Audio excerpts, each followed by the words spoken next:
Karl Sagan ने एक बार कहा था, कहीं कुछ अविश्वसनीय खोजे जाने की प्रतीक्षा कर रहा है।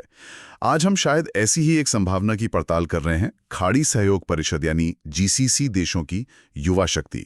नमस्कार, आज की इस चर्चा में हम सऊदी अरब, कतर, यूएई, बहरीन, ओमान और कुवैत इन देशों पर फोकस कर रहे हैं।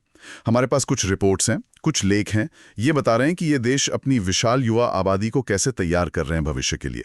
मतलब 2021 का डेटा देखें तो 50% से ज्यादा आबादी 25 साल से कम उम्र की थी। ये तो बहुत बड़ी संख्या है। तो चलिए देखते हैं इन स्रोतों में क्या निकल कर आता है। हाँ बिल्कुल।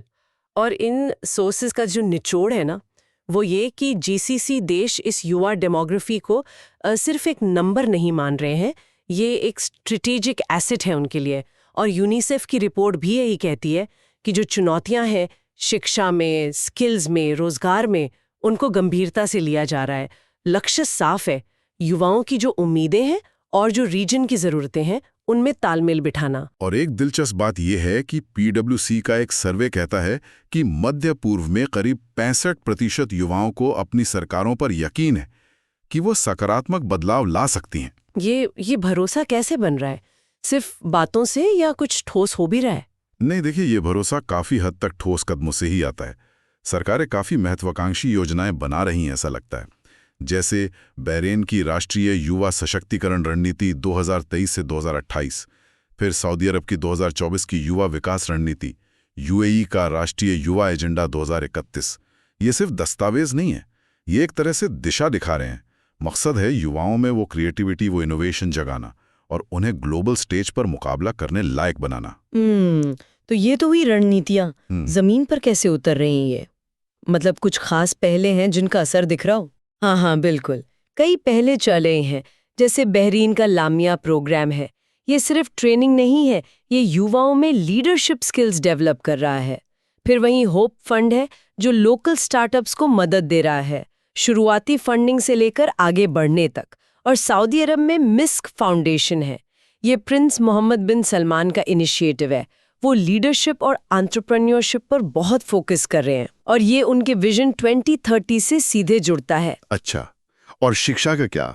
आजकल तो स्किल्स इतनी तेजी से बदल रही हैं, क्या एजुकेशन सिस्टम साथ चल पा रहा है? शिक्षा पर जोर तो बहुत ज्यादा है, क्योंकि देखिए 81% युवा इसे अपनी टॉप प्रायोरिटी मानते हैं। बहरीन का यूथ सिटी 2030 है, वो सिर्फ एक इवेंट नहीं, एक बड़ा प्लेटफॉर्म है। हजारों युवाओं को अलग अलग फील्ड्स में ट्रेनिंग मिलती है वहाँ। फिर डिजिटल एजुकेशन के लिए बहरीन का एड्यूनेट है, सऊदी अरब का फ्यूचर एक्स पोर्टल है। ऑनलाइन लर्निंग को बढ़ावा मिल रहा है।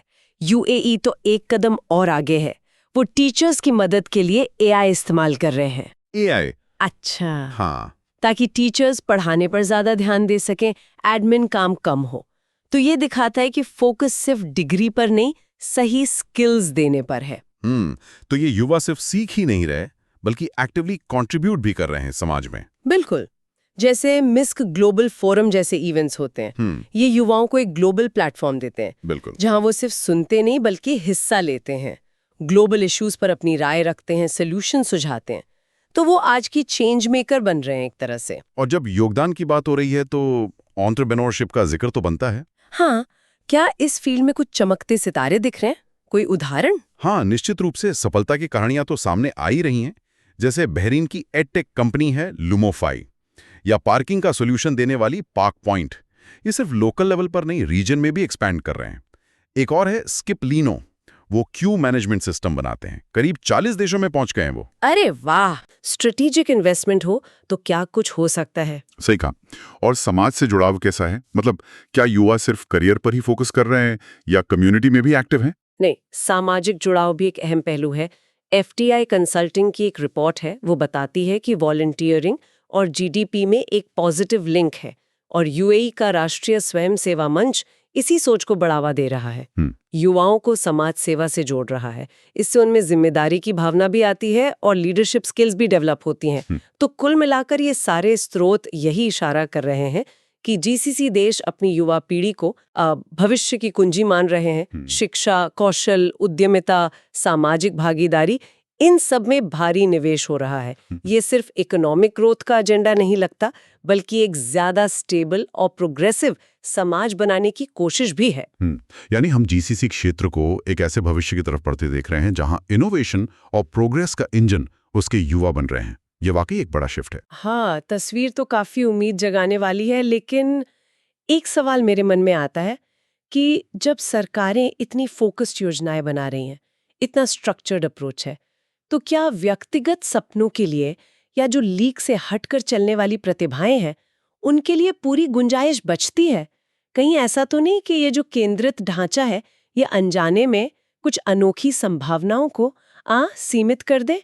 ये एक पहलू है जिस पर शायद आगे और सोचने की जरूरत है। बिल्कुल, सोचने वाली बात है।